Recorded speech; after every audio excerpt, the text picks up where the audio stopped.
Hey, how you doing? Justin here. Today I'm going to be answering the question that I get asked most often on the forum and on private lessons and all sorts of situations. People often wonder, where do you put your thumb when you're playing guitar? Like when you're playing scales or when you're playing chords. Thumb seems to go in different places. Shouldn't it go in one place? Well, unfortunately, there isn't really one answer, and there's a few reasons why there's not really one answer. The first one is that we're all built slightly differently. So some people have a really long thumb, some people have a short thumb, some people have a thumb that sticks out a little bit more than others, some people that have a very flexible thumb that bends back, and we're all different, you know. And so therefore, to try and force everyone into the one pigeonhole going, everyone should do it this particular way, isn't really a good way of approaching the question, you know. The correct answer is that you put your thumb where it feels comfortable and it's effective for the thing that you're playing. Now, that's the second part, which is it moves all the time depending on what it is you're doing. If you're doing technical stuff like scales, fast scales, that kind of thing, almost certainly your thumb's going to be around the back of the neck of the instrument, somewhere round the back. If you're doing bluesy stuff like bending, your thumb's very likely to be hanging around over the top because it gives you that nice pivot point for when you're doing bending.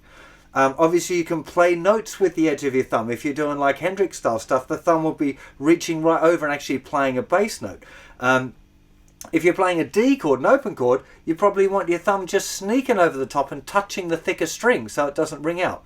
So because it moves around so much depending on the circumstance, that's why there's not really a proper answer. And it can be dangerous to watch even guitar players that you really like and go, well, I saw Eric Clapton once and he always plays with the thumb over, therefore I'm going to leave the thumb over the top all the time.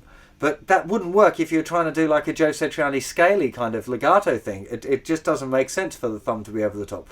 The same as keeping the thumb at the back while you're doing bending is very difficult, you know. So it really is really dependent on the circumstance that you're in, what particularly that you're doing. And just to kind of give you a demo of that, I'm just going to come up now and film a little bit, play a bit and describe what I'm doing so you can see exactly where my thumb is on the back of the neck. Okay, let's start with some open chords. Now, for beginners, I recommend that you keep your thumb in the top half at the back of the guitar neck. Okay, so if you imagine like a halfway line down the back of the neck, you want to keep your thumb between that middle line and the top of the neck. Okay, and the reason I recommend that, no matter what chord you're playing, whether it's a D chord or an A chord or an E chord or a G chord, your thumb's going to sit more or less in the same spot. Okay, and the reason that I think that you want to be doing that instead of kind of wrapping your hand right around early on is because you want to develop this muscle here between your first finger and your thumb in preparation for doing bar chords later. Okay, so for beginners, the answer is that you should keep the thumb around the back of the neck probably all of the time while you're playing your chords and stuff. Okay, until you get into doing your bar chords. Once you're hip with your bar chords and you're used to, you can see there the thumb is again in that kind of roughly behind the second finger. There's my second finger poking, just sneaking out over the top there to give you some indication. There's the finger that's doing the bar. You see thumb is roughly behind the second finger. Okay, just roughly. Now, if you've got a very long thumb, some people tend to angle their thumb back a little bit toward the neck. That's okay as well. Okay, I have mine fairly pointing vertical, but that's, you know, it's not a big deal if it's a little bit more angled like that either. That's, you know, figure out where feels comfortable for you. Now, after you've got used to your bar chords and you've got a bit of finger strength there between the thumb and the first finger, when you're playing a D chord, you might want to wrap the thumb around a little bit more so it just mutes that thicker string. So if you accidentally play the thicker string, it doesn't ring out. It doesn't have to reach over. It can, so I might want to play the F sharp note. Okay, in which case I'm kind of having to wrap my whole hand around and grab it with the thumb. Okay, so thumb's no longer even on the back of the guitar, it's around the front now. Okay, same with it. If I'm playing an F chord but using my thumb to play the bass note. Okay, instead of doing that, that would be a normal way of playing F. I might do that and you can see how high that joint is there. That's like right above the guitar neck to get the thumb to play that bass note. Okay, now when we get into doing scales, if we're doing kind of traditional scales,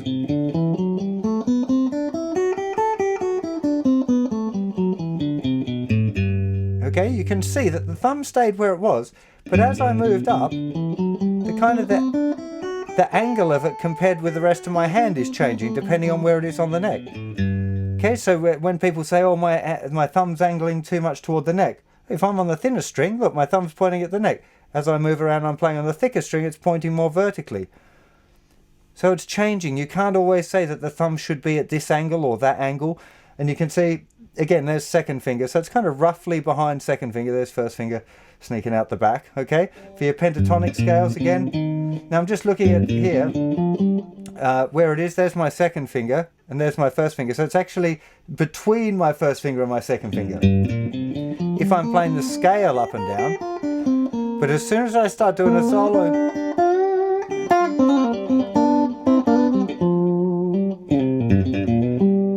can you see how much it's moving around? In fact, I'm kind of surprising myself at exactly how much it is. For bends,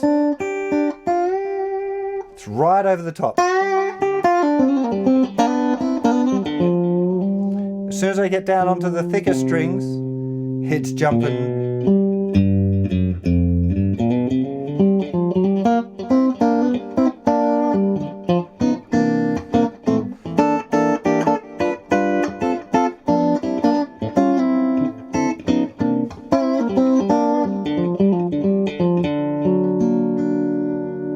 It's really moving around quite a lot depending on where it is. Definitely for technical, those sort of, you know, fast legato runs, you can see part of the deal is the thumb staying where it is. It's like a little anchor.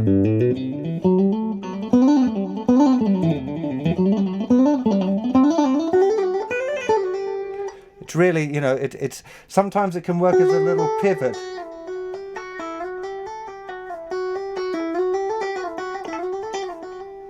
Okay, so sometimes it can work like that. It really just totally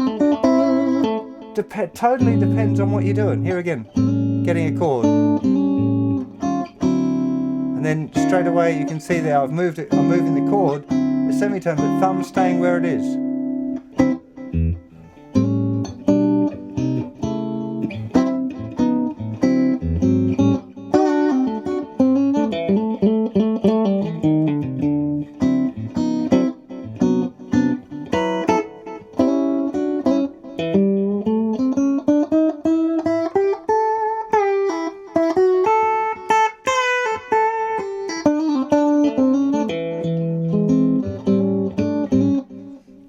Most times for blues it would seem that the thumb is, you know, hanging around at the bottom, either playing a bass note or just muting things, you know. But if I'm playing anything technical, any of that sort of fasty stuff, thumb straight up. When I'm doing bar chords, either thumb is right at the, you know, in that between the line and the top of the neck, or it's over playing the bass note.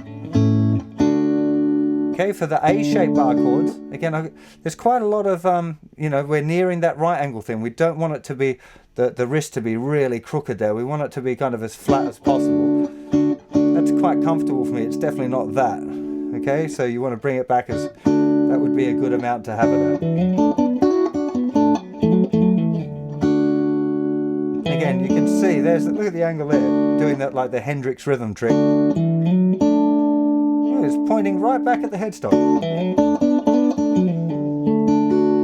So hopefully this video has explained the problem and the solution here. And really, what I'd recommend is don't worry about it, okay? If it feels like it's in the wrong place, probably is in the wrong place, so change it. If it doesn't feel like it's in the wrong place, don't worry about it. Okay, you're going to see different people playing different ways, and it depends on what glimpse you get of their hand will make you think, oh, I should do it that way or I should do it this way. And there's not really an answer. It's find what's comfortable for you, for your hand shape, for your style, and what exactly it is that you're playing in that moment. So I really hope that helps you out on your journey. See you for plenty more guitar lessons very soon. You take care of yourselves. Bye-bye.